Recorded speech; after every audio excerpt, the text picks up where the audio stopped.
Сәлеметсіздер ме, құрметті әріптестер. Добрый день, уважаемые коллеги.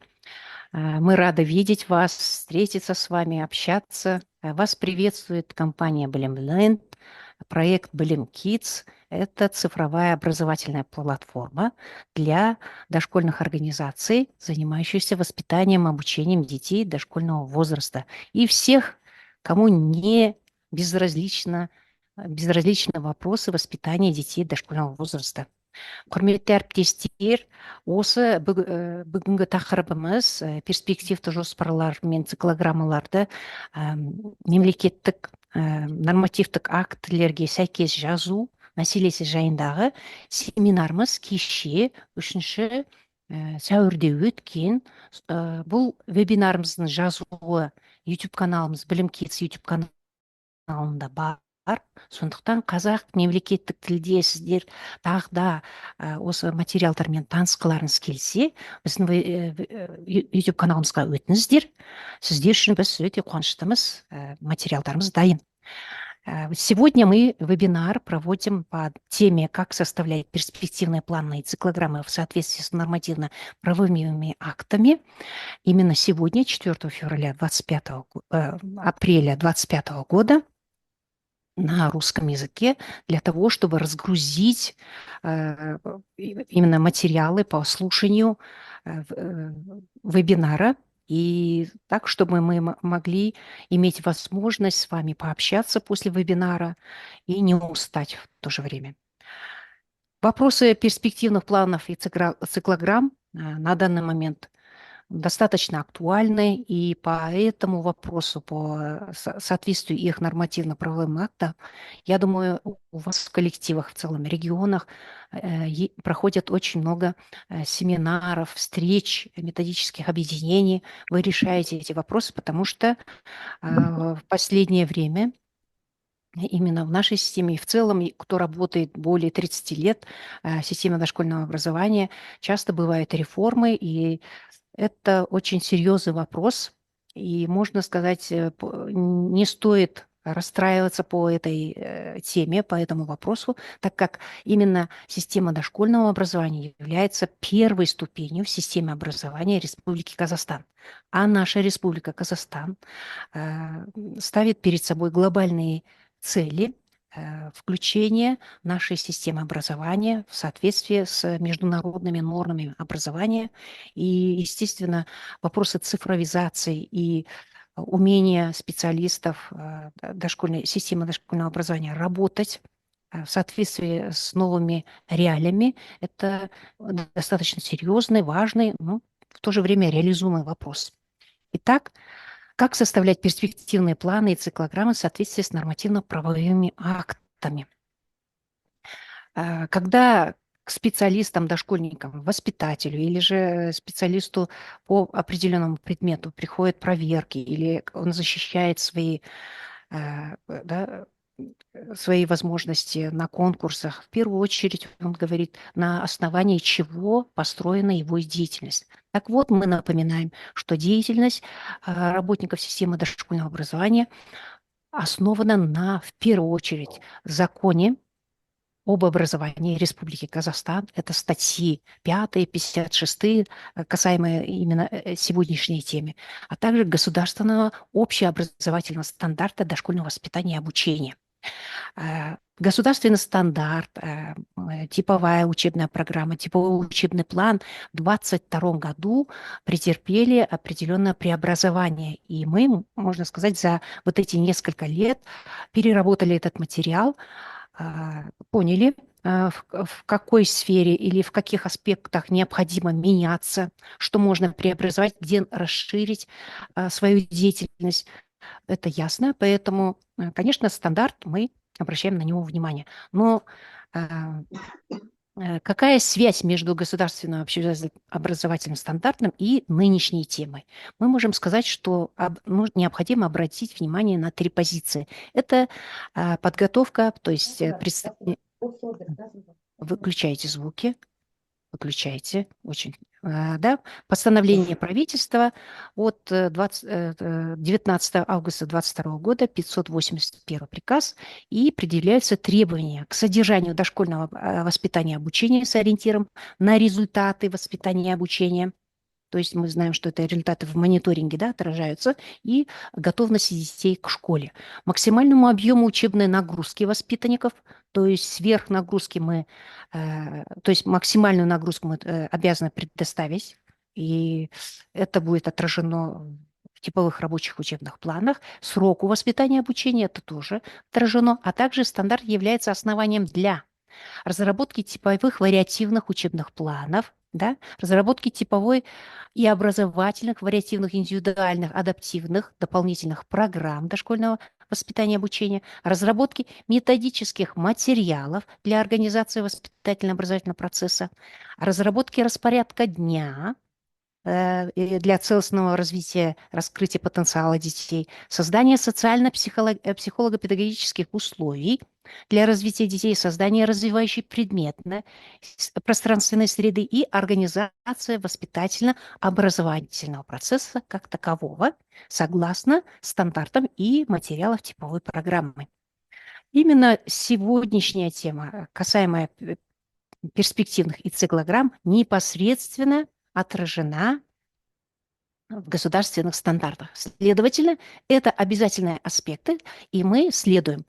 То есть, если нам говорят, что перспективный план и циклограмма, и карта индивидуального развития ребенка являются обязательными для ведения документации или документами, да, это действительно так, потому что в стандарте уже представлены базовые требования к документации, да, и в целом организации деятельности в дошкольной системе. Теперь насчет перечня обязательных документов. Вы знаете, что в 2020 году номером 130 приказом были предъявлены требования к ведению обязательных документов. Это, знаете, что в приложении номер один, там есть и другие, но именно в приложении номер один мы говорим, что документы заполняются педагогами в бумажном или в электронной версии. Если у вас в электронной версии документация разработана, то в бумажной версии бумажный формат не требуется. Тем не менее, в бумажном и электронном формате мы составляем документы в Word-формате или же в PDF-формате. Итак, обязательные документы – это перспективный план организованной деятельности, который составляется до начала учебного года в результате анализа материалов инструктивно-методического письма на новый учебный год. Даже если выходят какие-то, вот в середине года, да, вышли у нас по основным документам 319 приказ, в рабочем учебном плане какие-то изменения произошли, да, мы понимаем, но перед началом учебного года, прежде чем написать перспективный план, надо дождаться инструктивного письма от Министерства просвещения, так как часто бывает, именно в этих инструктивных письмах есть определенные нюансы, за которыми нужно следовать. Особенно это касается приложений в инструктивных письмах. Это таблицы в виде таблиц, перспективных, циклограмм, скажем, еще и карты индивидуального развития. Дальше еженедельно составляется циклограмма, перспективные планы, количество их на каждую возрастную группу составляет 9 штук, да? 9 учебных месяцев до 31 мая следующего года. У меня эхо раздается. Так, кто-то. Выключаете звуки, да? И еженедельно составляется циклограмма воспитательно-образовательного процесса, и в течение года заполняется индивидуальная карта развития ребенка. Помимо этого, видите, 3/1 есть такая небольшая сноска, что результаты контроля и усвоения содержания типовой учебной программы необходимо заносить материалы НОБД, национальной образовательной базы данных. Да? Этим занимается методист. В общем, это вам все ясно. Дальше.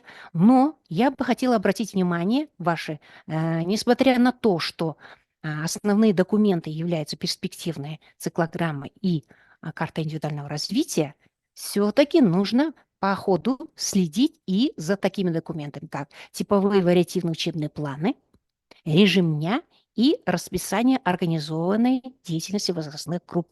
Они четко в единой связи находятся потому как отражают материалы типового рабочего учебного плана, да, отражают новшества, которые произошли, скажем, в содержании циклограмм. Если в циклограмме у вас с левой стороны какие-то изменения произошли, то есть вид деятельности детей, наименование поменялось, или же раздробление произошло, конечно, это должно найти отражение в режиме дня. Далее, если в рабочем учебном плане, типовом учебном плане произошли какие-то изменения, скажем, нагрузка, или же это ежедневно, или мы говорим исследовательская деятельность, познавательная деятельность, знаете, да, в предшкольной группе, или даже специальная коррекционная деятельность появилась, такой блок, следовательно, и в расписаниях организованных деятельности необходимы изменения. Но, тем не менее, давайте посмотрим на те документы, которые являются регулирующими документами и основой, базой для составления перспективных циклограмм и карты индивидуального развития. Ну, карту индивидуального развития мы сегодня не будем рассматривать подробно. Давайте посмотрим по материалам перспективных и циклограмм. Это статья 56 Республики Казахстан об образовании. Это государственный общеобразовательный стандарт. Да? Это правила деятельности дошкольных организаций. Это правило психолого-педагогического сопровождения. Сопровождение в 22 году, да, вышел приказ номер 6. Хороший приказ, посмотрите, если у вас есть дети инклюзивные, да, которые нуждаются в особом подходе. В ходе, естественно, надо посмотреть на эти приказы, а также об утверждении правил оценки особых образовательных потребностей. Это в том же году вышел приказ номер 4. Посмотрите, там тоже есть определенные требования. Далее типовой учебный план, естественно, перечень документов, обязательных для ведения, и инструктивно-методические письма на каждый учебный год. Если это этот учебный год, значит, вы смотрите инструктивное письмо на 24-25 учебный год. И программа «Бір тұтас тәрбие». Помимо этого, я сюда не включила, чтобы вот как не загружать вас, но тем не менее вы знаете, что это Конвенция о правах детей, это вся законодательная база, которая обеспечивает безопасное существование, развитие детей дошкольного возраста, а также вопросы санитарно-эпидемиологических требований. Поэтому имейте в виду. Итак, если к вам приходят и спрашивают, на основании чего вы здесь работаете, в первую очередь, да, вы говорите, что у вас есть должностные обязанности, соответствие диплома и образования, а также вы работаете вот согласно вот этих нормативно-правовых документов или актов. Далее. Насчет перспективного плана. Перспективный план организованной деятельности видоизменился, серьезно видоизменился. Кто работает давно, знает. В 2020 году за номером 130 приказ и также в 2022 году, когда обновилось содержание типового рабочего учебного плана, типовой программы, даже формат типа этих перспективных планов немножко изменился. Когда-то мы писали нагрузку учебную, да, вы знаете, для каждой возрастной группы максимальную, писали темы организованных видов деятельности и цели. Сейчас мы с левой стороны, и изменения произошли с левой стороны нашей таблицы в перспективных, а там меняются немножко наименования разделов программы. Например, вот в 319 приказе, а также вот в 7 приказе за 25 год появилось наименование «физическое воспитание». До этого периода было наименование «физическая культура». Сейчас мы в перспективных планах, циклограммах меняем наименование «физическая культура» на «физическое воспитание». А также, это уже номером 7 приказом, можем вписывать адаптивное физическое воспитание для детей с особыми образовательными потребностями. Если этих детей в ваших группах или в вашей дошкольной организации нет, то есть они не присутствуют, тогда эта строчка «адаптивное физическое воспитание» просто удаляется, она не нужна. Если все-таки есть, то, конечно, по ним программы. Еще раз, эти программы откуда мы берем? Посмотрите по оценкам образовательных потребностей в приказе номер 4, номер 6, а также по коррекционной педагогике тоже есть много материалов. И вы знаете, что если к вам приходят дети с особыми образовательными потребностями, они приходят с документом результатов да, обследования или исследования ПМПК. И именно в заключениях ПМПК описывается, какая программа рекомендуется ребенку. Общеобразовательное, значит, вы занимаетесь согласно его возраста. Если специальная, какая за номером 1, 2, то есть есть такие программы, поэтому за этим надо следить, но в целом особую программу не предоставляют, в основном это общеобразовательная, и по ней еще поработаем, будут темы, не буду задерживать вас. Плавание при наличии бассейна. Если у вас в дошкольной организации нет бассейна, уберите эту строчку плавания. Вот, скажем, мы в Белем Kids для вас образцы готовим перспективных планов, и мы оставляем эту строчку на тот случай, если все-таки у вас есть бассейн. Если у вас нет, удаляйте эту строчку. А далее развитие речи, художественная литература в предшкольных группах остается в том же порядке, как и было, да, до 25 года. Вот именно с 16 января 25 года для дошкольных и групп раннего возраста немножко изменилось наименование разделов программы. Например, развитие речи, художественная литература объединились в одну строчку. Группа раннего, младшая, средняя, старшая. Посмотрите, для предшколы остается. Далее идет, в общем, как было, но, скажем, вот в группах с государственным языком обучения ознакомление с окружающим до этого времени ранее называлось Коршаган Ортамин Танстру. Именно с этим приказом наименование поменялось Коршаган Элемин Танстру, поэтому будьте внимательны. И рисование с младшей группы, конструирование с младшей группы, аппликация с младшей группы, так что не ищем, если в группе раннего возраста вдруг нет, да? Обратите внимание. И содержание. Теперь смотрите, с правой стороны в столбце, да, это большой блок, задачи по разделам программы вы пишете то, что есть типовой. И мы для вас эти задачи распределили на 9 месяцев. Понятно, мы понимаем, что все задачи в один месяц мы не уложим, но постепенно с сентября, начиная по май, мы, как говорят, нагрузку по задачам увеличиваем. Иногда нам звонят и говорят, у вас одно и то же вы описываете. Мы не имеем права, то есть изменить содержание типовой программы ни в коем случае, но мы можем чуть-чуть корректировать содержание вот таким образом. Например, учить детей ходить по прямой, сохраняя равновесие. Учить. Да, вы учите или формируете навык. А в середине года эта же задача может у вас оставаться, но вы говорите закреплять умение и так далее. То есть глаголы можно менять.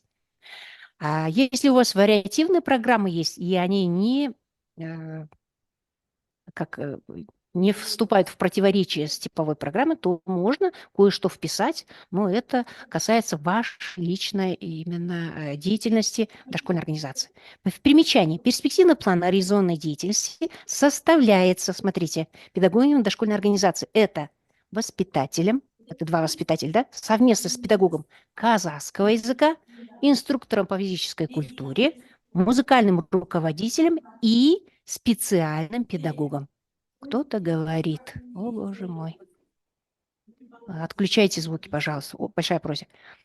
И смотрите, иногда нам тоже звонят, говорят, инструктор по физической культуре спрашивает, где мой перспективный? Мы говорим, вот.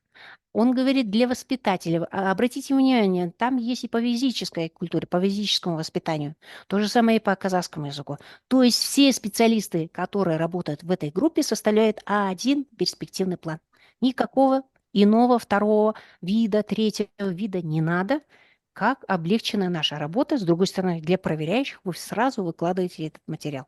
Если что-то вы личное добавляете, что-то особенное нашли, ну, впишите в перспективное, почему нет.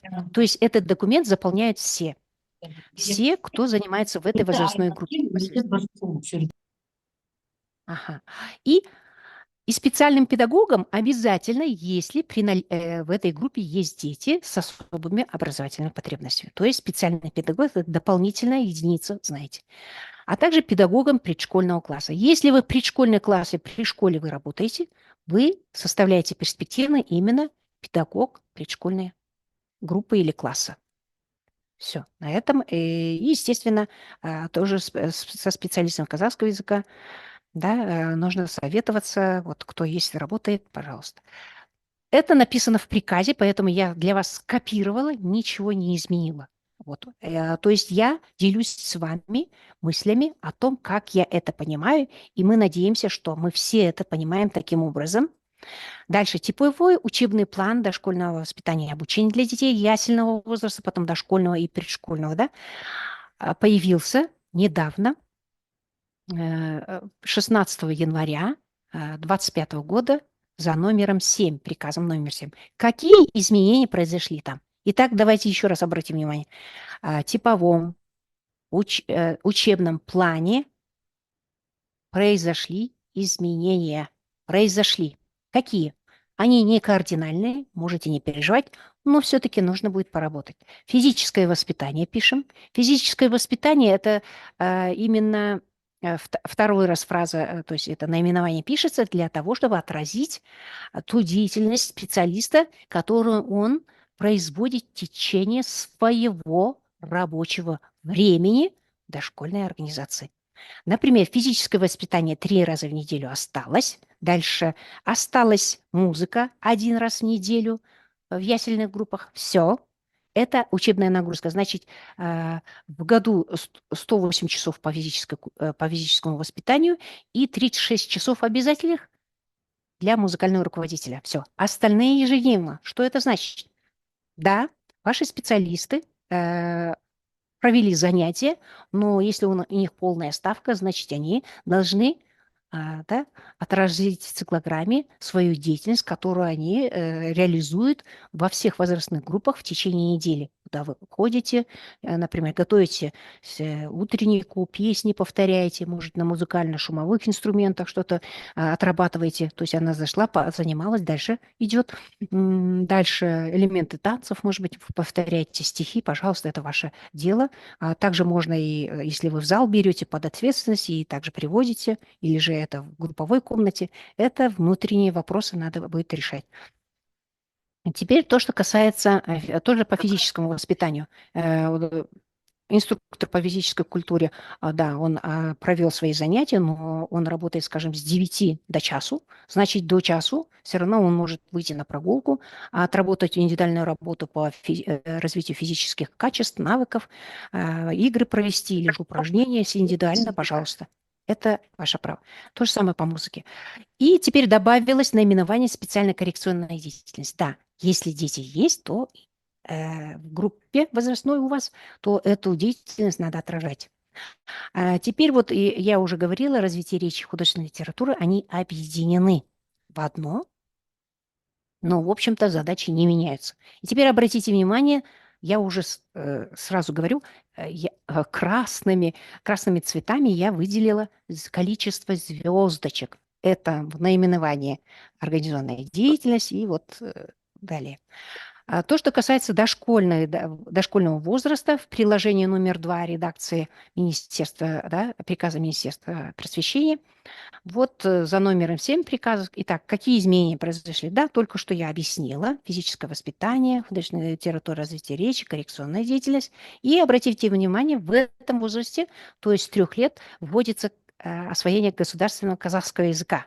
Да, он описан как 1 раз в неделю, то есть годовая нагрузка 36 часов в неделю 1 раз и ежедневно. Опять же, каким образом? Это для развития связанной речи, для обогащения словаря, активизации словаря. Преподаватель по казахскому языку может приходить на процесс умывания, раздевания, пожалуйста, общения, да? Вышли на улицу, может быть, какой-то стих повторили. То же самое. То есть не только вот занятия провели и все. Опять же, у этих специалистов, так же как у инструкторов по физической культуре, преподавателя казахского языка, музыкального руководителя, у них есть деятельность не только в группах с детьми, но и с коллективом. Может быть, они готовятся к семинару, оформляют зал, проводят соревнования, конкурсы. Это все, конечно, должно быть у них как в содержании их деятельности. Далее, то, что касается пришкольного возраста, да, пришкольных классов или старшего дошкольного возраста, мы говорим по физиологии, и их классы, пришкольные классы, школы, лицеи, гимназии и так далее. Вот физическое воспитание. Теперь здесь именно в типовом учебном плане, да, в школьных группах и пришкольных классах есть четкая учебная нагрузка, но нет вариативной части нагрузки учебной.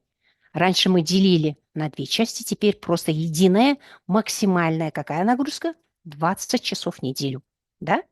По физическому воспитанию 3, основы грамоты, основы математики по 3 часа, остальные в основном по 2 часа, да, четко по 2 часа. А вот я, честно говоря, расстроена сама лично, но вот по творческой изобразительной деятельности, рисование, лепка, аппликация, конструирование 1 час в месяц по каждому предмету. Следовательно, вы чередуете на одной неделе рисование, на другой неделе лепка, на следующей неделе аппликация, на следующей неделе, на четвертой неделе конструирование, и потом возвращаетесь. Этот режим есть. Но есть большое спасение. Это называемое слово ежедневно. Также по физическому воспитанию, да, по казахскому языку музыки, да, эта система деятельности специалистов остается. И теперь обратите внимание на такие слова или добавленные разделы, которые нужно осваивать с детьми. Это коммуникативная деятельность, коммуникативно-познавательная деятельность, исследовательская познавательно-коммуникативная трудовая деятельность, творческая изобразительная деятельность, и те, кто, скажем, только начинает работу, он думает, где я возьму этот материал, откуда такое сложное название.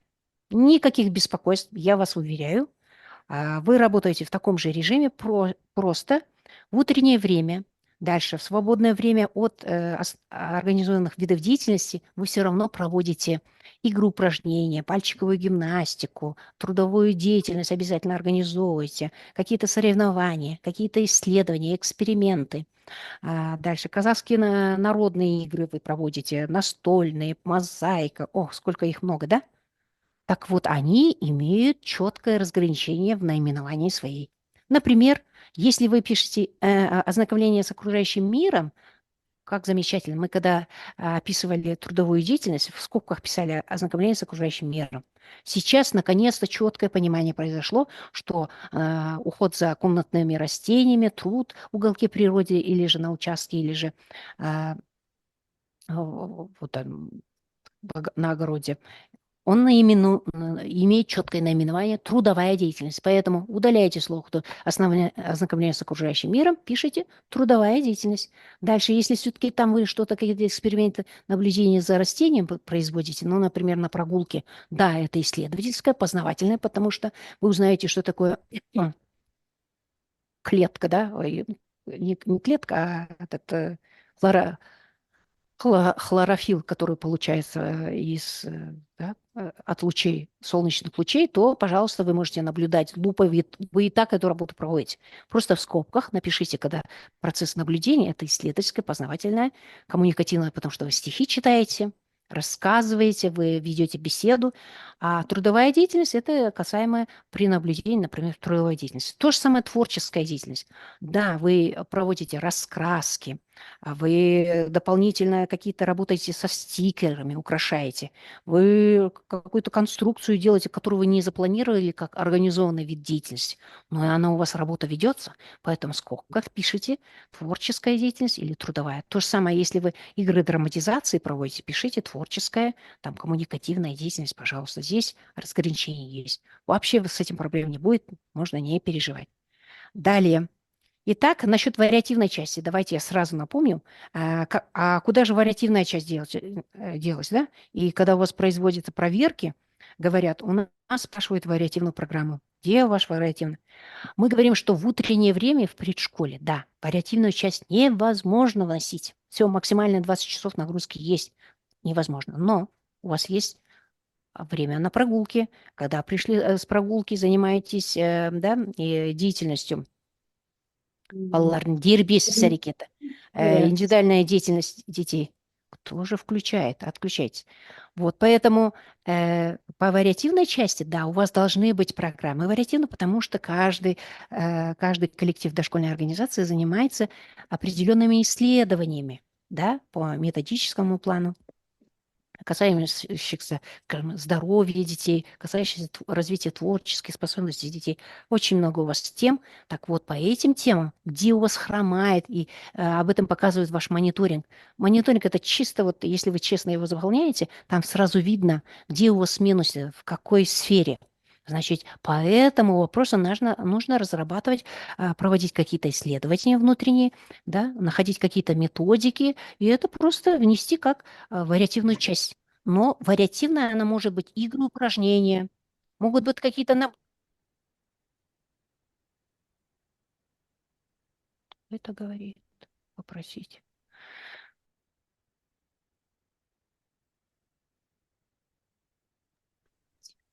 Дина А, Газизовна, а вас чуть не слышно стало.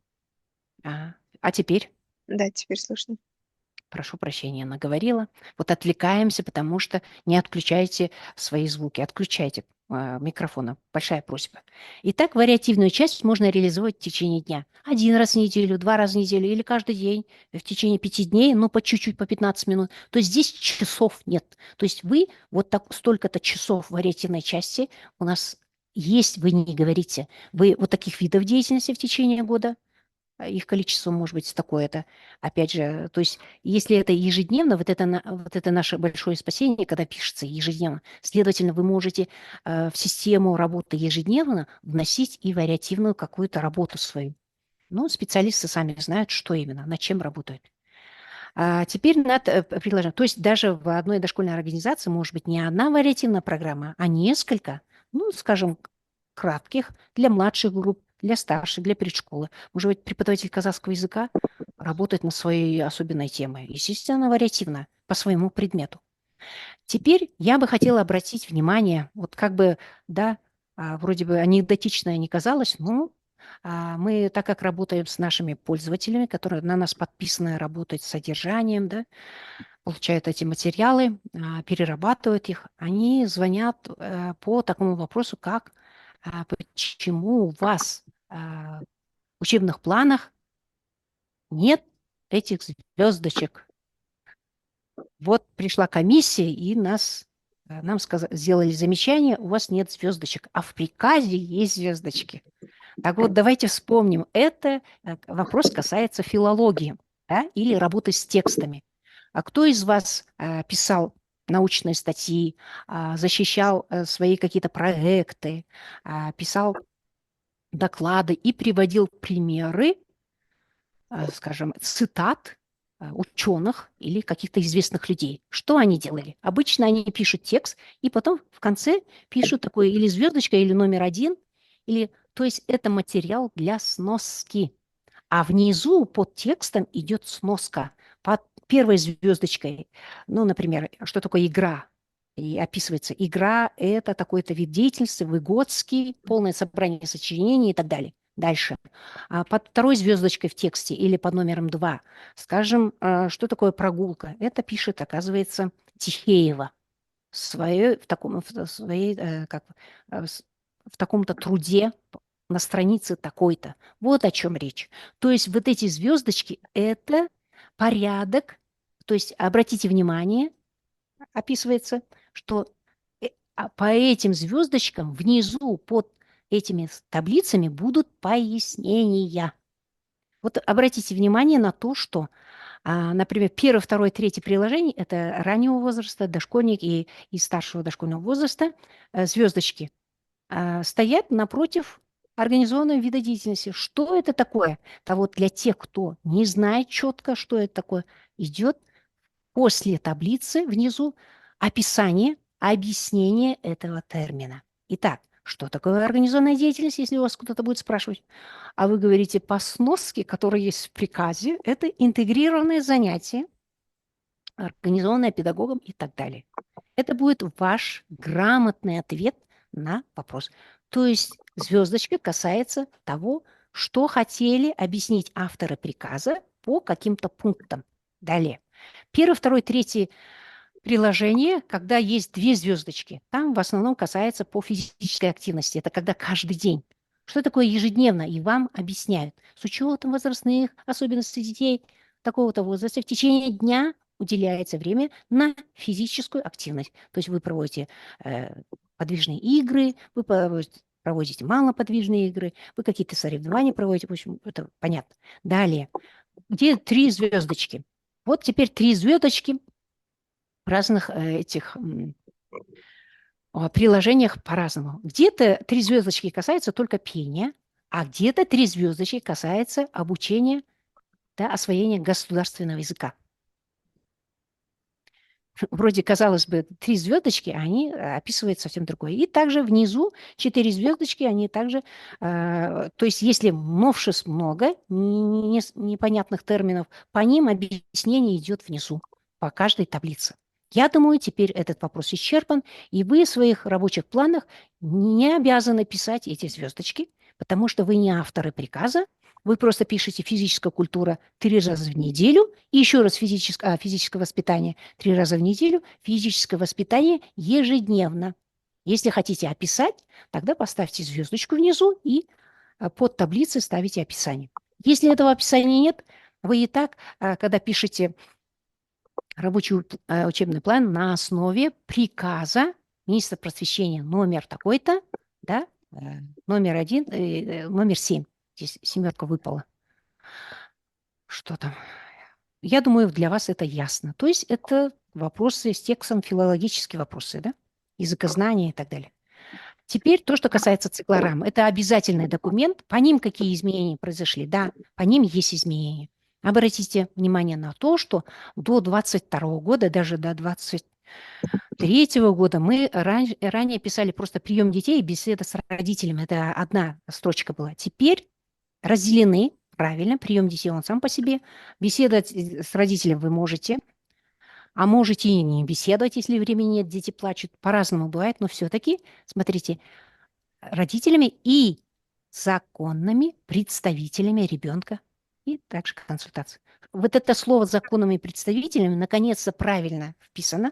Это правомочная вещь, потому что ранее было, ну и сами знаете, кто работает с детьми, есть дети, родители которых лишены родительских прав, и их право быть законным представителем есть у бабушки или же у семейной мамы, да, то есть есть такая форма детских домов, да, мамы бывают, которые берут домой детей, значит, они являются законными представителями ребенка. Если родители разводятся, то право водить ребенка в детский сад или вообще законным представителем, кто имеет право? То есть вы отдаете ребенку и принимаете от этого человека и отдаете именно этим лицам законным представителям. Все правильно. Далее детская деятельность. Смотрите, вот с этого года поменялось немножко наименование детская деятельность. Раньше была самостоятельная деятельность, повторялась, да, 3 раза в день, да. А вот с утра сейчас немножко изменение произошло. Просто детская деятельность, туда пишется игровая, познавательная, коммуникативная, творческая, экспериментальная, двигательная, изобразительная. Ну, скажем, вот казахских народных игр нет, да, не описывается, значит, как бы вы имеете право не проводить. Напишите, да, и вы организуете, да. Если дети умеют без ТАСС играть, пусть играют. Но если, скажем, не напишите, то если здесь нет, вы и не пишите, вас по рукам никто не ударит. Далее. Подготовка к проведению организационной деятельности. Да. Так. Теперь, что еще? Вот самостоятельная деятельность. Подвижные национальные игры. Раньше не было этого слова отдельно. Сюжетно-ролевые, настольные, печатные игры. И за деятельность, рассматривание книг и другое. То есть я ранее писала внизу только, да, рассматривание книг вечером, когда дети остаются, их мало. По сути, после обеда тоже можно, потому что дети выбирают себе деятельность по интересу. И в это время хорошо проводить вот эти экспериментальную работу, где-то подробно что-то надо отработать. По рисованию, скажем, вы немножко рисовали, кто-то не успел, у кого-то не получается. Лепка, аппликация, вот самые сложные предметы бывают. И после обеда можно индивидуально или под группами давать эти задания, отработать этот вопрос, который был в начале дня, например. И уход детей домой. И примечание, да, по расписанию планируется первый во второй половине дня. Ура, наконец-то!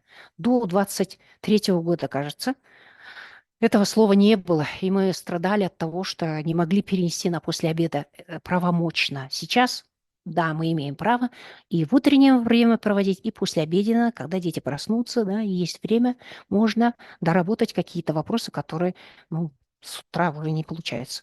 И имейте в виду, что в послеобеденное время желательно не проводить такие виды деятельности, где много раздатки. Я просто как специалист, да, с многолетним стажем вам рекомендую. Это вот аппликация, основы математики, именно когда новая тема идет, рисование, развитие речи, где четкое внимание нужно. После обеда детей забирают часто. Вот, поэтому доработать какие-то вопросы, да, лучше вот и попроще занятия, где нагрузка не такая сложная. Дальше. И циклограммы воспитательно-образовательного процесса составляются педагогами дошкольной организации. Смотрите, циклограмма опять. Когда вас спрашивают, где моя циклограмма? С меня спрашивают мою циклограмму. Она одна. Одна на одну группу, в которой вы работаете. Значит, у преподавателя казахского языка материалы для циклограммы будут, если она работает в средней группе, в старшей группе и в предшколе. То же самое для преподавателя физической культуры, да, материалы будут, начиная аж с группы раннего возраста и так далее. Значит, составляются воспитателем, преподавателем казахского, педагогом-психологом, инструктором по физической культуре, плаванию и музыкальным руководителем, специальным педагогом. Вот если они у вас работают в группе, они могут вносить свои материалы. Да, очень сложно, да, заскочить в циклограмму воспитателя, ведь она же держит на руках эту циклограмму. И как вот все время она по рукам будет, как говорится, бегать. А вы можете специалисты, это я как лайфхак вам предлагаю, специалисты для каждого недели, каждый специалист определенные материалы распишет кратко и может воспитателю перекидывать этот материал, поставьте, скопируйте вот в это время у меня вот эти материалы. Пожалуйста, у вас единый вот материал будет, и, ну, воспитатель, вы можете договариваться, кто по очереди что будет заставлять. Это ваше дело. И теперь, да, и при наличии детей с особыми образовательными потребностями, да, специальный педагог тоже будет вносить эти материалы. Теперь, то есть воспитатель не дает мне заполнить циклограмму, такого не может быть вопроса. Этот вопрос решите у себя на производственных совещаниях, может быть, на методсовете или педсовете четко, чтобы таких разногласий не было. Циклограмма воспитательной деятельности предшкольного класса я вам специально вынесла отдельно. Для чего? Вот для предшкольного класса, предшкольной группы, видите, так, вот здесь, хотя и не описано, но вы игры, наименования пишете, задачи, а вот в скобках описывается вид деятельности или творческая, познавательная, э, понятно, да? Двигательная деятельность. И теперь насчет циклограммы предшкольных классов. Да, этот образец есть. Ура! Хорошо, что он есть, потому что по Казахстану есть дошкольные организации, мини-центры, которые работают в ограниченное время. И не в течение дня полного, а по 3 часа, по 4 часа.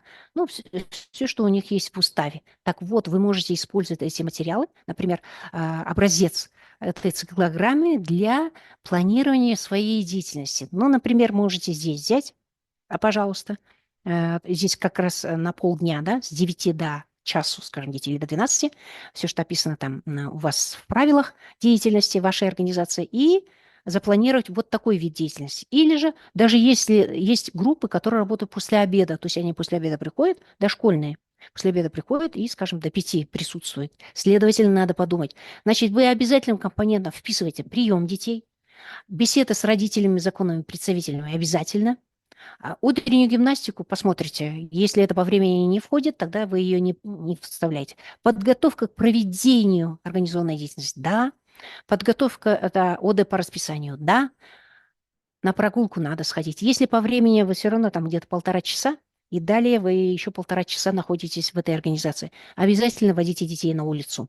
Да, это подготовка, то есть вы не питаетесь, но не организуете питание, прогулка, сама прогулка, возвращение, и индивидуальную работу. Если у вас нет прогулки, пишите индивидуальную работу и обязательно самостоятельная деятельность детей. Вот предоставляете время для игр детям самостоятельно. Это вам надо, потому что когда вы будете проходить аккредитацию, аттестацию, комиссия будет тоже также и смотреть на то, не то, чем вы только занимаетесь организованными видами деятельности по расписанию, но и даете детям возможность раскрыться, заняться различными видами деятельности. Уход детей обязательно фиксируйте. И примечание циклограммы составляется педагогом предшкольного класса совместно с психологом. С психологом, да. И либо специальным педагогом. Учетом интересов, потребностей детей, несколько видов деятельности, которым проводится индивидуально или с подгруппой детей. Это можно решить. То есть, если здесь уже описано подгруппы детей индивидуально, значит, обязательно в циклограммах эта работа должна получить свое отражение. Келеса. Теперь, что касается... Все, последняя часть. Опять я вернулась к государственным стандарту. Да, мы улыбаемся. Государственный стандарт, в нем произошли изменения. Да, он вышел в 2022 году за номером приказа 348, да, но 23 января 2025 года за номером 12 приказом вышли изменения в обязательных стандартах. И на это обратите внимание. Хотя эти изменения будут активны и будут внедряться с 1 сентября 2026 года. Не в это, следующий вот этот учебный год, то есть осенью, да, а через год, 1,5 года есть еще. Но смотрите, вот я лично обратила внимание на это, потому что по документам, оказывается, тоже будут изменения. Опять вернулось наименование физическая культура, адаптивная остается, плавание, да, разделяется, точно, правомочно. Но вот в группах с казахским языком обучения, с государственным, там опять Хорташаган ортамен танцу. У нас изменений нет на, скажем, вот на русском языке. Итак, физическая культура, вот это слово остается. Следовательно, физическое воспитание, которое мы ввели наименование, да, с конца 2024 года в циклограммы перспективные, будут работать активно. Следующий учебный год тоже. А вот когда наступит 1 сентября 2026 года, мы, скорее всего, наименование физическая культура опять вернем. Я так понимаю. И литература, скорее всего, это не литература, а нормативные акты. Еще раз говорим по Пыртутас-Тарбие, тоже да, надо вносить эти изменения. В общем, по материалам нашего вебинара я закончила. Я вас благодарю за ваше внимание, да, за терпение.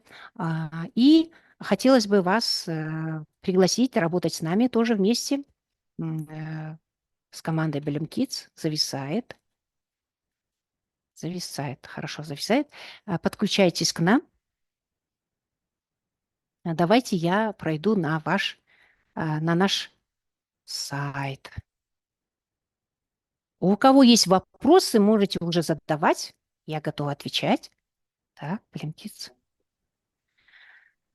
Вот наша основная страница. Если все-таки кто-то не слышала, то есть слышали, но не как говорят, нечетко, да, ориентируются в том, чем мы занимаемся, вы набираете слово blimkids.kz и появится перед вами вот такой портал цифровой. Это мы. И наше наименование, аббревиатура часто похожие с некоторыми, да, организациями. Ну, вот у нас есть фиолетовый такой кружочек. Мы есть в Инстаграме. Подпишитесь на нас blimkids.kz.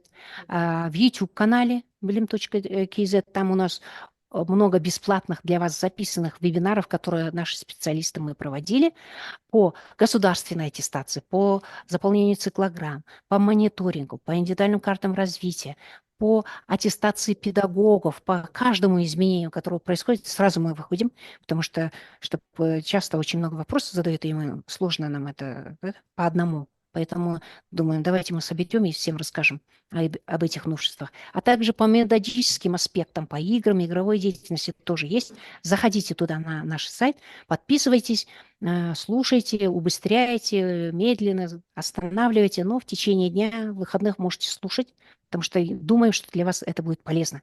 Итак, у нас вот материал на государственном, в первую очередь, языке и на русском. Информация одинакова. У нас есть чат-бот, бот он называется. Можете свои эссе, доклады писать вот здесь. Пишите вопрос свой, и он вот для вас выложит все тексты, э, грамотно составленные, пожалуйста. Наш телефон связи всегда с вами. Работает 5 дней в неделю с 9 до 6 вечера. Задавайте вопросы, команда Sales ответит, поможет вам. Теперь то, что у нас есть. Номенклатура дел. На қазақ, орыс тілінде осы материалда дайын для заведующих, руководителей организации. Это нормативные акты. Извините, Мгм. перебью вас. Время, да? Мгм. Нет, здесь вопрос есть. Работу с Уже? родителями обязательно писать утром и вечером во время ухода детей. Хорошо. Вот в чате написала Галина. Также Давайте. для Да. младшей группы 2-3 года. Так, Мгм. по образцу циклограммы это уже. Мгм. И по первому вопросу. Хорошо. По работе с родителями, да, вы не саму работу пишете, потому что она все равно в отдельную папку у вас складывается. Это у нас очень много этих консультаций, да, какие-то вопросы. Но вы отметить должны, да, какое время у вас получится с родителями отработать, вот этот вопрос. Ну, по крайней мере, вам дали время отразить ваш нескончаемый этот труд с родителями именно в утреннее время и вечернее. Можете вечернее и утреннее, смотря в какое время у вас получится работать. Мы же понимаем, да, что этот вопрос такой непростой. Иногда утром мы не можем поговорить с родителями, но у вас этот вопрос завис, тогда вы, значит, не обязательно говорить с родителями. Может быть, вы информационный лист повесите в приемной. Родители, читайте, читайте, вот для вас. Понимаете? То есть все равно как-то надо эту работу показывать. Иначе мы работаем, работаем, да, а в циклограммах это нет. А в циклограммах надо отражать все, что вы делаете в течение дня. Имейте в виду. И то, что вы отдельно в какие-то папки даже собираете. То есть вы же с детьми работаете или вы просто отдельно собираете для проверки? Нет, вы же эти игры собрали, такие неинтересные находки ваши. Убирайте наши циклограммы кое-что, ставьте свое обязательно. Запах именно вашей деятельности должен быть присутствовать. Я ответила, да? Сұрақ болды ма? Я, болады. Мысалы циклограмманы 20 беттен асып кетеді, 30 бетке қарай тақап қалады, иә. Иә. Соны мысалы әркім тәрбиеші өзінің іс-әрекетіне байланысты қысқартып 10 бетке дейін қылып, тіпті 6-7 бет қылып жасауға бола ма? Енді өздеріңізде жауапкершілік. Біз сіздерге максималды түрде беріп отырмыз. Айтайын не себептен. Қазақстан бойынша әр түрлі дайындығы бар мамандар жұмыс істеп отыр. Жаңадан келгендер, басқа саладан ауысып келгендер. Содан кейін шебер мамандар істеп жатыр, иә. Кезінде бізде электронная картотека болмаған. Вот соның себебінен сейчас мы создали электронную картотеку, где есть виды игр. Пожалуйста. Здесь мы описаниесін бәрін жазып қойдық. Теперь вы можете только цель ставить. Міндеттерін жазып қойыңыз да болды. Қалғанын бүйтіп көтере беріңіз. Но по требованиям в циклограммах обязательно надо записать, конечно, наименование деятельности, скажем, игра, и задачу. Оны жазу керек. Қысқартыңыз, но өздеріңіз жауап береді. Смотрите, если у вас есть электронная, даже не электронная, а в папках описание этих игр есть, ойындардың мазмұны дұрыстап жазылған ба, міндеттері, құралдары, мазмұны, ережесі жазылса, я, вы можете даже и пронумеровано, если будет, вы можете в циклограммах написать картотека номер, например, зайцы и волк, я, қасқыр мен қояндар мен қасқыр ойыны дейсіз, картотека номер 5, номер 15. Яғни 5-ші папкада 15-ші номерде сіздің ойыныз жазылған. Да, тогда вы можете. Если у вас есть приложение, можете даже эти наименования. Но опять вот образцы нам дают, нұсқауқаттарда келеді ғой үлгілер. Сонда кестелерде мақсаттарды, міндеттерді жазыңыздар деген талап тұр. Сондықтан енді солай. Можно вопрос? Да. Здравствуйте. Здравствуйте еще раз. Здравствуйте. В предшкольной группе сказали, вариативного компонента нету, но все-таки его желательно, да, внедрять и пользоваться. Да. Не во время организованных видов деятельности, которые вы выделили же время, да? Вот там есть перерывы, у вас по 10 минут обязательно должны быть минимальный перерыв, переменка 10 минут. Это по нормам. Значит, Мгм. бәрін бесеуін өткіздіңіз, 4 занятия, все, вы уже варите туда, это максимальная учебная нагрузка. Да, как отдельное занятие нет. Да, А в перерывах, да. в перерывах Правильно? тоже тяжело детям, оставьте их в покое. А вот когда занятие прошло, вы Связь. вышли на прогулку, а вы знаете, что в целом все, что мы детям предоставляем, это в игровой форме. Дети не должны понимать, что с ними работают. Понимаете, да? Сонда немесе прогулкаға шыққанда, прогулкадан келген кезде ата-аналар әлі әкетпей тұрғанда осы ойындарды ұйымдастырыңыз. Вариатив, вот тогда можно. Связь. Связь Можно материальная. вопрос, да? Да. Здравствуйте. Можно Аленушка? вопрос, да? Да.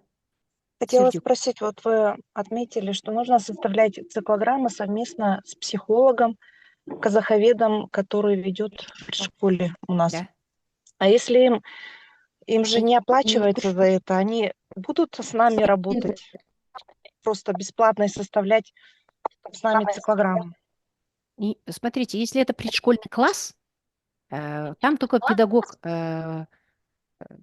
именно, который работает в этой группе, и психолог составляет. Казаховеда там нет.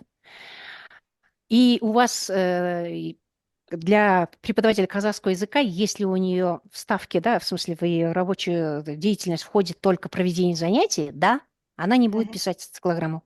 А если она по ее должностным обязанностям описывается, что она еще ежедневно работает с детьми вне своих рабочих часов, да, она тоже будет добавлять материал для вас. Она может вам закидывать перечень Мгм. слов, которые дети могут осваивать, да, в течение дня. Мгм. Ну, когда вот на улицу идете, одеваетесь, кием, одежду, вспоминаете какие-то слова. Там, А ну, еще сказали, специальный педагог должен, да, если да, особенные дети в классе есть, да. это, ну вот у меня, допустим, есть ребенок и не один с нарушением речи. Это в школе должен быть специальный педагог, который со мной работает, составляет циклограмму и проводит занятия или как? Опять в Потому что школе в циклограмме не написано, там просто, да, написано психолог, да, и специальный педагог.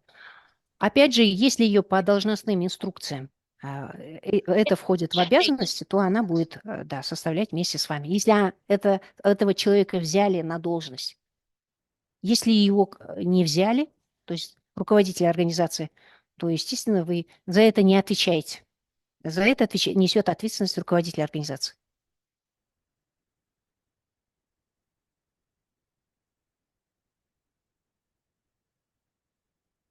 Ясно, да? Или есть еще вопросы? Пишите. Благодарю. По первому вопросу благодарю. Рахмет сізге. Я бірыңғай циклограмма. Вот пишут, бірыңғай циклограммада, да, бір ғана циклограмма, 5 маман жазады. То есть тәрбиешілер, қазақ тілі, дене тәрбиесі, нұсқаушысы, немесе шынықтыру дейміз, иә, музыка пәнінен мамандар өздерінің материалдарын сіздерге береді, сіз көшіріп просто салып бересіз, болды. Но все равно раскрыть вы, может быть, так не сможете, у них какая-то своя, я думаю, должна быть рабочая программа. Мектеп алдығы даярлыққа циклограмма. Жаңағыны мен өттік қой біз, көрсеттім. А Дина Составляется Газизовна еще ниже Фарида Абдиева можно еще написала. вопрос, извините? Да. Насчет оплаты в предшкольном классе я должна оплачивать ставку? Ставку кому? Вот я не веду, вернее, казахский язык только в своей группе в предшкольном классе, при школе. И мне не оплачивается ставка. Ну, смотрите, Казахский язык. вы 2 раза зайдете в эту группу, и вот эти 2 часа, они где-то должны быть проявляться. И, может быть, вы и в школе работаете, да? То есть в Я в школе школе, ведете да, в в школе. классах, но вот эти 2 часа вам должны оплачивать. Все предметы Вы я когда веду заходите... сама, только казахский язык преподает казаховед. Угу. Но Казаховеду, 92 оплачивают. ну, вот это я, честно говоря, сейчас могу А в казахских ошибиться. группах разве есть именно преподает же воспитатель? Это в казахских группах, а в русских группах ведет казаховед. Казаховед ведет, да. А ей отдельная оплата идет, она отдельная единица, она обязана быть в любой дошкольной организации. В любой организации, потому что у вас, у этого специалиста есть нагрузка по работе. Нет, За, а мне должна оплачиваться ставка или нет? за ее работу?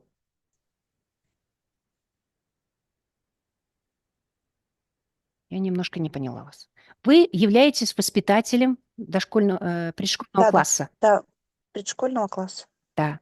Вы работаете, и по казахскому языку вам не доплачивают, так вы говорите? Ставку, да, я не получаю. Но если по казахскому языку 2 часа уходит, значит, у вас получается не полная ставка. Как бы. Вот это я, честно говоря, могу ошибиться. Давайте будем исследовать этот вопрос. Все хорошо, спасибо. Рахметова. Вопрос. Кто-то говорит, мы не прошли. Спасибо вам Да, вот огромное этот за вопрос вебинар. давайте Альфия. обсудим и сразу скажем, что нужно Да. прописывать в нашу циклограмму, чтобы пройти аттестацию. Например, да, вот вы Мгм. сами подробнее Да, подскажете. составляли циклограммы, перспективы, используя образцы ГИНКИС, не смогли пройти.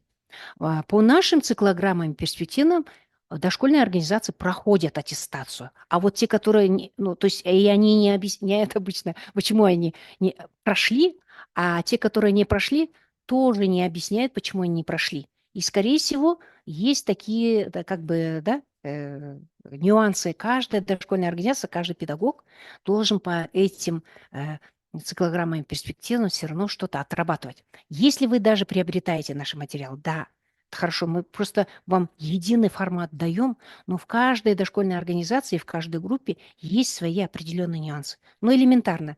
Были такие детские сады, которые просто вот в таком виде, который у нас взяли и показали, а это южный регион, а там про снег наблюдений мы описываем. Ну, мы примерно на Казахстан пишем описание, да, наблюдения. Вот, пожалуйста, дальше. Индивидуальная работа не сошлась. Скажем, педагог в карте индивидуального развития запланировал такие-то игры, а она в наших циклограммах, которые мы им дали как образец, туда не внесла эти изменения. Например.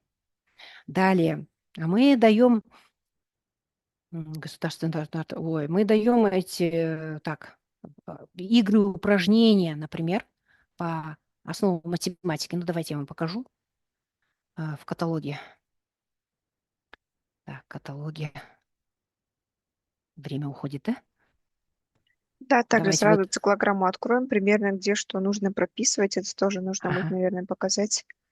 Ну, давайте вот я на русском языке по основе математики и бабушкино лоскутное одеяло. Тему я взяла. Вот эту тему, которую мы игры упражнения по основам математики пишем на неделю, по сути, она состоит из нескольких серий, нескольких игр. Эти игры вы каждый день проводите. Просто мы не знаем, кто в какое время начинает организовывать. С утра ли, после обеда ли, с понедельника начнет или со вторника. И эти наименования групп, вы, если уж совсем на те дни, которые вы организуете, вы можете туда вставить. Мы даем вам на неделю эту тему. Но каждая разработка имеет серию последовательных игр по 5, по 4, которые некоторые можно повторять и реализовать. Теперь в циклограммах давайте зайдем. Перспективно. Перспективно, скорее всего, многие попадают по такому вопросу, когда не убирают слово «бассейн». У них нет бассейна, они даже не удалили в том образце, который мы дали, слово «бассейн». И так, циклограмма давайте. Так, март, сейчас апрель. Апрель раннего возраста. Давайте постарше возьму. Так, средняя. Ну, где же ты старшая? Старшая группа, ноябрь. Предшкольная, ладно, январь беру. Вот я скачиваю. Я скачала. Этот материал у меня скопировался. Любой документ, который вы скопируете, он под шифрами идет. Нумерация, видите? Здесь нет наименования. Вообще, вы просто потом сохранить как? Делаете наименование. И теперь нажимаете на кнопку «Разрешить редактирование» и вносите свои изменения. И тут, честно говоря, ваши изменения будут связаны с тем, насколько вы мастер своего дела или разнообразно работаете, или более достаточно узко. Но по нормам, что вам положено, да, обязательно мы вкладываем сюда, но все равно надо что-то добавлять, потому что у каждой организации свои возможности. Вот видите, длинное вышло, мы описание пишем. Вы можете это сократить и оставить только задачи, например. Дальше. Почему так мы развернуто пишем? Еще раз говорю, есть дошкольные организации, которые только начинают свою работу, они пишут, видят наименование игры и вообще не знают, как ее проводить. Ну и получается, наша помощь будет нереальной. Поэтому, конечно, мы хотим помогать вам. Вот. Дальше по Бертутас Тербье я вам покажу. Вот эти Бертутас Тербье, планы у нас есть у заведующей также в циклограммах, у методиста есть, и в каждой возрастной группе девизы мы пишем. Дальше у Нигеля мы пишем, вот они, Тербье, обязательно по Бертутас. Дальше мы пишем здесь, очень мелко написано, тут просто кут надо, да, с утра у Нигеля написали. Ну вот, например, у Нигеля экология, безопасность мы вписываем. То есть вот эти вопросы экологии, безопасности, экономии. Дальше у Нигеля Тарбие. Это мы обязательно придерживаемся и вписываем вам. Дальше вот здесь мы пишем слушание гимна, да, и слушание народных кюев на сайте ктап.kz. Дальше, когда методист приходит в группу, да, на неделе и проводит беседы, это мы тоже вписываем сюда. Пожалуйста. Так что детская библиотека, вопрос библиотеки обязательно описываем, что. И художественного слова образцов у нас очень много. Ну, если вы что-то свое не добавляете, ну, я не знаю. Почему вам должны были объяснить? Невыполнение стандарта такого нет, потому что, еще раз говорю, мы это все берем не откуда-то, а именно с наших базовых документов. Индивидуальная работа. Вот посмотрите, индивидуальная работа. Вот здесь вы как раз будете вносить свои тоже материалы, которые вы запланировали в карте индивидуального развития. Она должна совпадать. Дальше. На прогулке вы тоже индивидуальную работу можете реализовывать. Не знаю. Обширные у нас. Мы все это как стараемся соблюсти все нормы, все требования, которые в последнее время появляются. Даже вот этих наименованиях, да, в скобках. Давайте мы в скобках, вот мы пишем, да? Далее. Вот мы сначала развитие речи и так далее писали, это начало января, а далее в последующих месяцах мы уже вписываем виды деятельности по требованиям. Для чего меняется название? Я не знаю. Физическая культура и физическое воспитание я сама не знаю, честно говоря. Может быть, это начало чего-то. Ну, вот так. И мы вместе с вами также меняем вот эти циклограммы. Все так же переписываем. Каждый раз переписываем. Коррекционную работу, индивидуальную работу музыкальный руководитель заполняет в воспитательской циклограмме. Да, да. Ну, все, как говорят, вы содержание вам не обязательно, но какие-то наименования игр поставьте туда и скажите, где она будет ставить. Послеобеденное время или когда дети пришли с прогулки, хорошее время. Когда дети готовятся к обеду, хорошее время. Пока наливают, накрывают на стол, можно повторить песни, можно какие-то релаксационные упражнения выполнить, стихи повторить.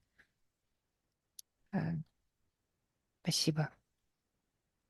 Спасибо. Да, также хочу дополнить, да, вот, например, когда вы приобретаете на нашей платформе циклограммы, да, документации, в циклограмме нужно будет обязательно прописать свою, например, работу с индивидуальной, например, ребенком, либо же с родителями, да, вот это нужно будет обязательно прописывать. То, чего нет у вас, например, у вас, если бассейна нет, то нужно будет убирать, да. В целом, полностью нужно будет с циклограммой ознакомиться и просто дополнить. Это просто по Конечно. типовой программе все документации, например, циклограмма, по типовой программе, по перспективе, она все прописана, чтобы много времени не уходило, чтобы вы писали циклограмму, да, а там вы просто дополняете, и все, у вас документация готова, например, циклограмма. Вот в Ну, целом, да, мы для вас работаем, чтобы много времени не уходило, чтобы работать больше с ребенком, да, например. Вот цифровая наша платформа, Дина Газизна вам показывает. Те, кто не подписаны, можете посмотреть, что есть на нашей платформе примерно. Ну, буквально посмотрите, как она выглядит, какие документации имеются на нашей платформе. И самое главное, что вот эти маленькие, коротенькие, развивающие фильмы, они соответствуют нашим этим, как говорят, законодательным актам. Самое главное, все, что мы для вас здесь представляем, мы пропускаем через большое проверочное сито. Например, организованные виды деятельности мы каждый год отправляем на экспертизу государственную при центре учебник и получаем разрешение. А они уж нас так проверяют, не описать словами. И мы входим каждый год в перечень рекомендуемых учебных материалов, в том числе цифровых, для использования. То есть у нас есть разрешение. Вот небольшие фильмы по образцу National Geographic, коротенькие, 2-3 минуты, 1 минута, о экологии, экономии, да, о законах окружающего мира. Для детей очень полезно. Казах тілінде, орыс тілінде бар. Казахские народные сказки есть у нас. Наши развивающие мультфильмы, да? И казахские народные сказки, целая антология. Несколько десятков здесь мультфильмов есть, готовые, прям хорошим голосом описанные, да, и вы можете просто с детьми какие-то элементы смотреть и просто повторять, да, по казахскому языку. По Steam-технологиям у нас есть разработки игр упражнений, вот волшебная проволока, например. Все это мы подробно описываем. Это не просто так. Дальше. Мониторинг у нас автоматизированный. Автоматизированный, то есть вы добавляете управление садом здесь педагогов и детей, добавить педагога, компьютер автоматом дает логин, пароль, и после этого добавляете детей, добавить группу. Все это автоматизировано. И, скажем, вот Самашевой Сауле Айтивны уже 4 ребенка я добавила посмотреть, что это за дети. Вот я их добавляла, и они появились у нее в группе, в списке. Дальше, для чего это надо? Когда Сауле Айтивна выйдет, да, зайдет через свой этот логин-пароль, у нее появится, не будет управления садом. Так, я опять не зашла, да? Давайте. Так, Сауле, вот она, я ее, да, представленного человека, я представила этого человека, и вот я зашла как педагог, воспитатель, дальше все специалисты могут заходить именно по этой системе, и мониторинг. Список детей уже есть, вот они, видите, 4 человека, которые я добавила, и вы просто проводите или стартовый, промежуточный, или итоговый мониторинг, и компьютер уже автоматически даже выдает цифровую информацию. Когда вы все это правильно заполнили, видите, где птички стоят, следовательно, я правильно прошла. Вот посмотрите. Видите, развитие коммуникативных навыков – это все из приложения от Министерства просвещения. Мы это все вложили туда, автоматизировали, мы ничего не придумывали, и можно скачать в Excel-формате. Вот я сейчас зайду. Скачала вроде бы, ну-ка. Так, не скачала. Давайте еще раз скачать. То есть кто-то говорит, а зачем нам такие картинки, а где наш знаменитый Excel-формат? Да, он у нас есть, тоже автоматизирован. И все материалы, которые вы занесли сюда, они вот стоят. Самое главное, как 2 года назад, помните, как мы по процентов никак не могли выйти на нужные цифры? Компьютер же за вас все посчитал. Главное, за этот выбор вы несете ответственность, да. Ставите птички, она молодец, или не очень справляется, или нет, пока у нее нет таких данных. Да, этот выбор ваш, но компьютер не ошибется в остальном. Все эти информационные материалы сразу идут к методисту и заведующей. И самое главное, это можно даже на смартфоне заполнять. Дальше, в методическом кабинете давайте я пройду. Номенклатуре дел, сборники докладов, интерактивно-методические письма, по хозяйственной части 17 обязательных документов медицинского работника, все здесь есть, посмотрите. Не то, что есть, оно лежит, по нему надо работать, да? Методический кабинет, годовой план, документация заведующей, документация методиста, режимы дня, расписание, перспективные планы. Вот за несколько лет мы закладываем, потому что некоторые проходят госаттестацию, и им нужны предыдущих лет материалы. Перспективные планы, да. Вот. Физкультуре ИЗО, да, это бывшие мы оставим, но сейчас у вас объединенные, поэтому, пожалуйста, вы можете уже в одну циклограмму смотреть. Циклограммы у нас за прошлые годы и за летний оздоровительный период тоже. Вы знаете, оздоровительный период он отдельный, по нему мы отдельно составляем. Разработки ОД у нас по лету тоже готовы. на все, то есть более 6000 разработок. Так, мониторинг, по мониторингу объясним. Молодого специалиста есть протоколы, аттестация, документация методиста, да, консультативный пункт для родителей. Вот обязательно документация и образцы, они есть. Наши разработки, Это наш бенкит. которые мы готовим для вас, для вебинары проводим, эти материалы и презентации не исчезают, они у нас здесь отдельно стоят. Кто подписывается на нас, вы можете именно по этим вопросам, когда у вас возникает вопрос, семинар проводите, вы педсовет, метод объединения или перед кем-то надо выступить. Возьмите за основу нашей презентации, видоизмените их или в таком же виде используйте. Почему нет? Никаких страданий не надо. Екатле на 2 языках. Дальше молодого специалиста, да.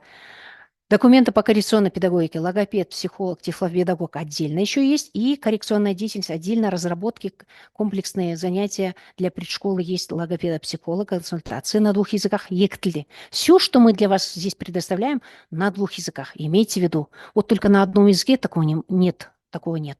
Дальше. В методическом кабинете еще есть у нас служба психолого-педагогического сопровождения. Все материалы, такой сложный вопрос, когда-то был, мы мучились, оттуда берем, копируем здесь, как бы составить. Все есть, все, образцы есть, только заполняйте и везите эту документацию. Далее, попечительский совет. Вопрос возникает по госаттестации, да? Надо проходить. В первую очередь по попечительскому совету надо отработать. Пожалуйста, его не тогда, а именно всегда, когда вы работаете. Попечительский совет, он система должен работать вместе с вами и помогает организовать работу по госаттестации. Теперь материалы режимных процессов. Это образцы художественного слова, рассказывать. Все, что по программе вам положено для детей, мы здесь сюда заложили. Легенды, қазақ тілінде де тура осындай материалдар бар. Праздники, утренники, праздничные развлечения по безопасности, разработки. Очень много, очень. И они не просто составлены, составляют специалисты своего дела. Пальчиковые виды гимнастики отдельно, комплексы, да, физкульт-минутки, песенки, комплексы утренней гимнастики по номерам, по всем группам. Приемы детей, трудовая деятельность. Трудовую деятельность мы мало кто умеем разрабатывать. Пожалуйста, все эти не просто так написаны под названием, а прям описание подробнейшее есть. Как работать, на что обратить внимание, с картинками. Так, игры. Игры тут у нас миллионы. Подвижные, малоподвижные, сюжетно-ролевые. На YouTube-канале у нас есть вебинары. Слушайте, художественное слово образца, наблюдение, виды. Кстати, вот в циклограммах не нравится вам наблюдение, которое мы вам вписали туда? Зайдите сюда, в природе. Так, я лучше выберу это. Так, мне по возрасту надо выбрать это. Средняя группа, я работаю. А вот за воробьями. Вот у меня нет было за воробьями, а я здесь возьму. Скопируйте, поставьте. А если у вас есть каталог, пронумеруйте, внесите их в свой каталог этих игр. И, пожалуйста, пронумеруйте, тогда в циклограммах у вас содержание будет не такое длинное. Блимкитс, так мы сказали, коррекционные медиа описали, каталог видов деятельности, вариативные часы мы оставили.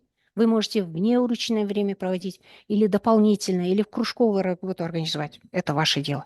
Даже есть вариативный курс по основам компьютерной грамотности.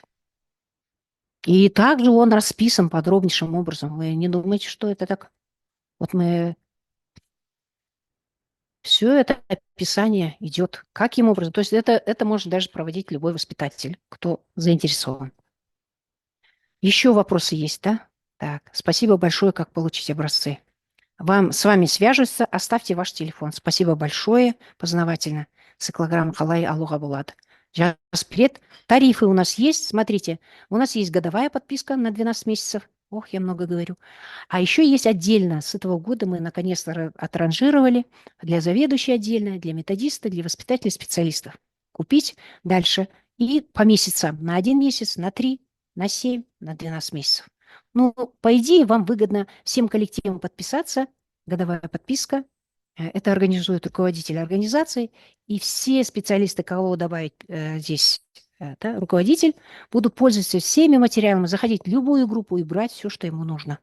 И надо брать, потому что, честно говоря, мы для вас старались.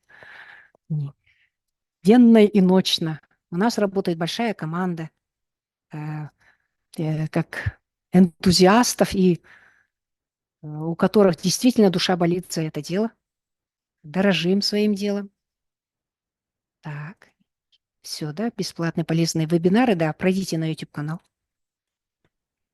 Да, Дина Газизовна, еще вопрос. Здесь Екатерина написала, если вы здесь, да, ответим на ваш вопрос. Как и когда вписывать специальную коррекционную деятельность, где можно посмотреть образец? Пишет по поводу Мгм. коррекционной деятельности. Ну, давайте, я вообще намереваюсь готовить отдельные вебинары вот так по темам, потому что по документам вот все время нам звонят, говорят, да что такое? Мы говорим, вот смотрите, есть новшество, поэтому мы меняем. Но вы имеете в виду, что так, по коррекционной деятельности. Еще раз, там уже в приказах написано. Дальше вы смотрите на приказы номер 6 и номер 4 за 22 год. Это по психолого-педагогическому соображению и по оценке коррекционной деятельности. Ну, давайте я вам кратко, прямо просто расскажу. Вы должны, когда детей принимаете в группу, естественно, детский сад, вы организуете педконсилиум. Это приходит психолог, логопед, дефектолог, кто у вас именно работает, и воспитатели группы, обязательно методист, заведующий, и смотрите, с какими материальными данными пришел ребенок. У него в ПМПК должен быть написан диагноз, либо же рекомендация ПМПК, какая программа рекомендуется для освоения. Обычно они пишут общеобразовательная, а вы видите, что что-то не то, да, скажем, в развитии. Проводите мониторинг по нему, по его возрасту. Самое простое.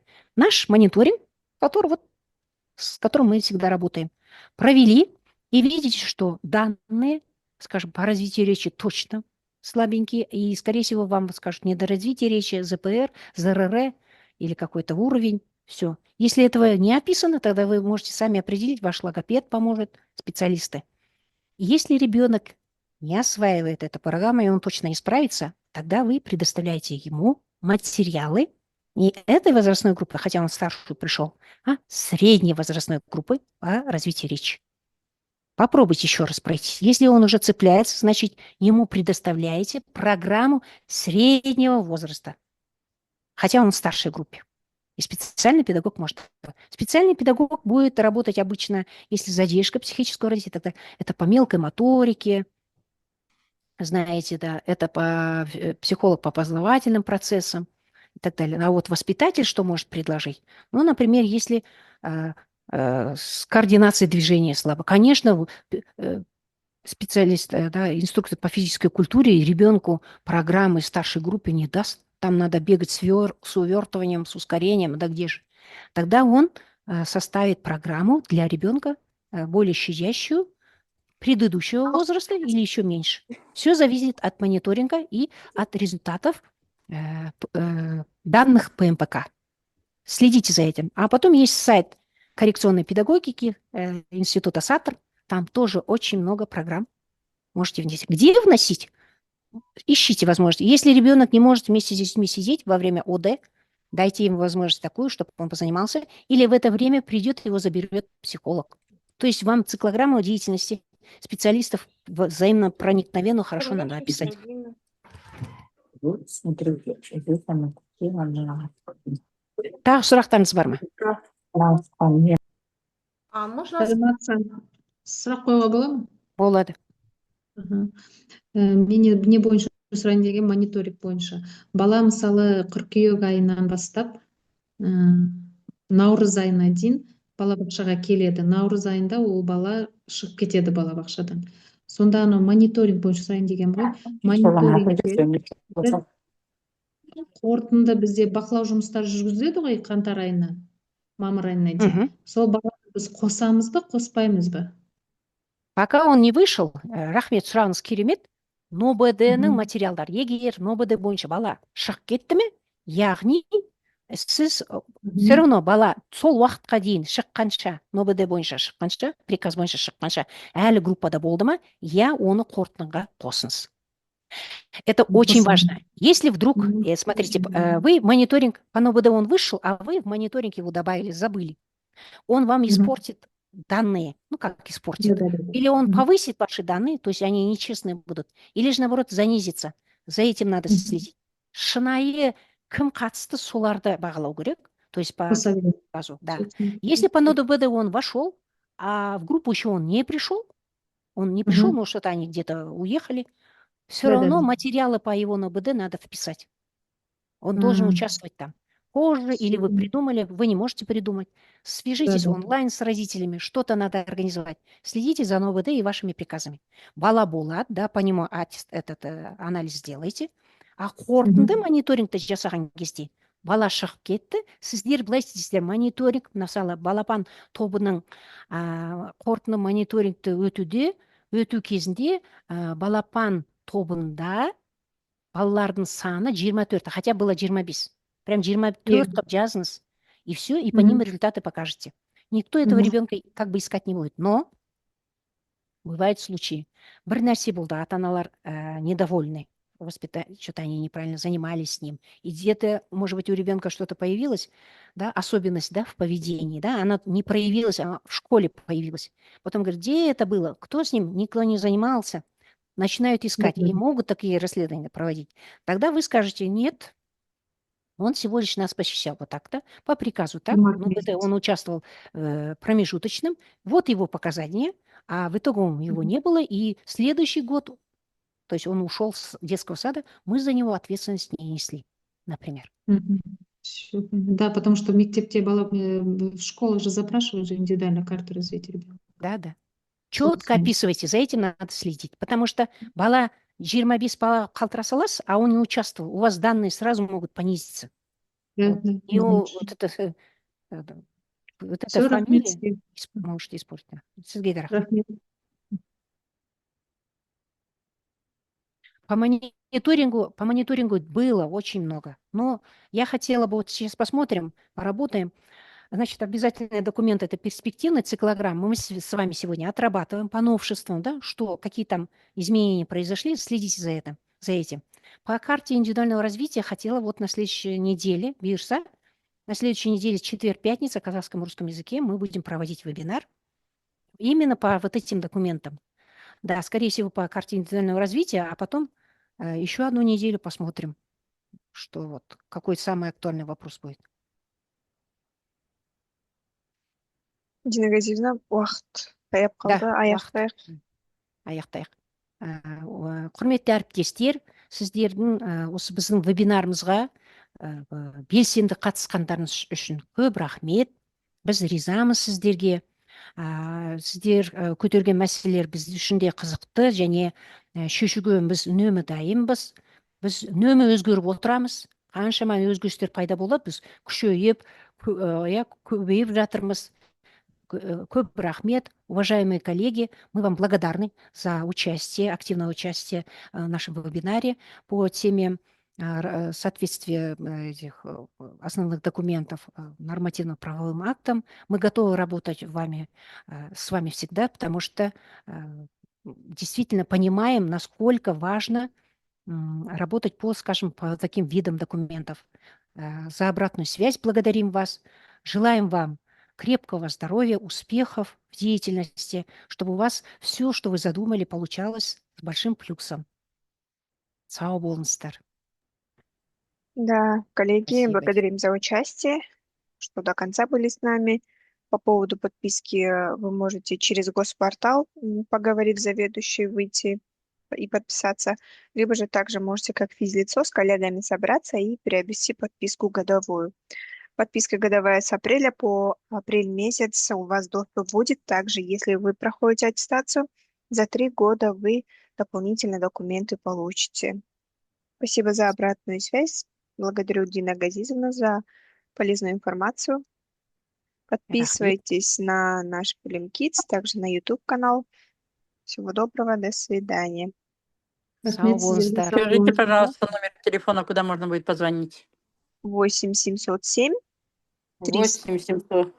707. Да, 344 Ага, 344. 95.